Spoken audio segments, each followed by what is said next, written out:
Hi friends, welcome to AFH kitchen. ఈరోజు మనం తయారు చేసుకోబోయే రెసిపీ పెసరట్టు అండి.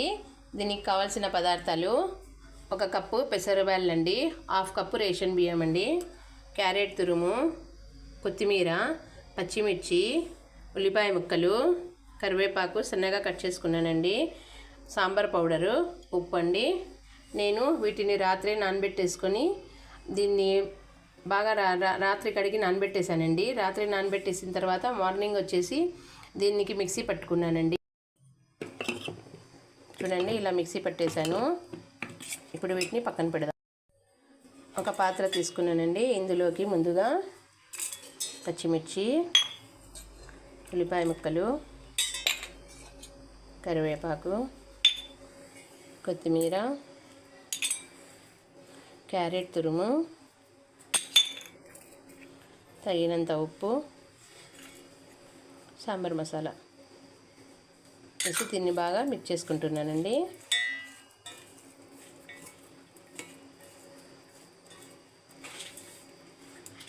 చూడండి, దీన్ని బాగా మిక్స్ చేసుకోవాలి. ఎందుకంటే ఈ సాంబార్ పౌడరు, ఉప్పు దీనికి వెజిటేబుల్స్కి బాగా పట్టాలండి. 5 నిమిషాలు దీన్ని అలాగే పెట్టిద్దాం.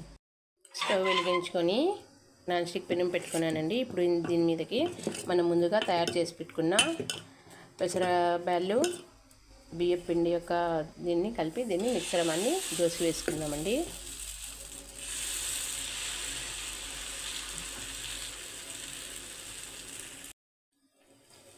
దోశ కుక్ అయ్యేటప్పుడే మనం దీని మీద ముందుగా కలిపి పెట్టుకున్న మిశ్రమాన్ని వేసుకుందామండి.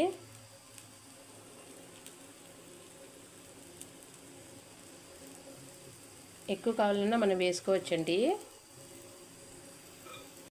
ఆయిల్ కూడా వేసుకుందామండి. ఆయిల్ ఎక్కువ ఉంటే బాగా రోస్ట్గా వస్తుందండి. చూడండి ఫ్రెండ్స్, దోశ బాగా రోస్ట్ అయింది.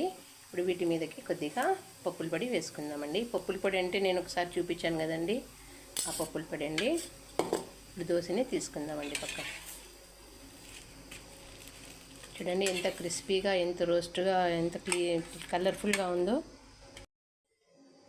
చూడండి ఫ్రెండ్స్, ఎంతో టేస్టీ అండ్ హెల్తీ అయినటువంటి పెసరట్టు రెడీ అండి. తినండి, ఆరోగ్యంగా ఉండండి. నా ఛానల్ని లైక్ చేయండి, సబ్స్క్రైబ్ చేయండి, కుదిరితే కామెంట్ కూడా పెట్టండి.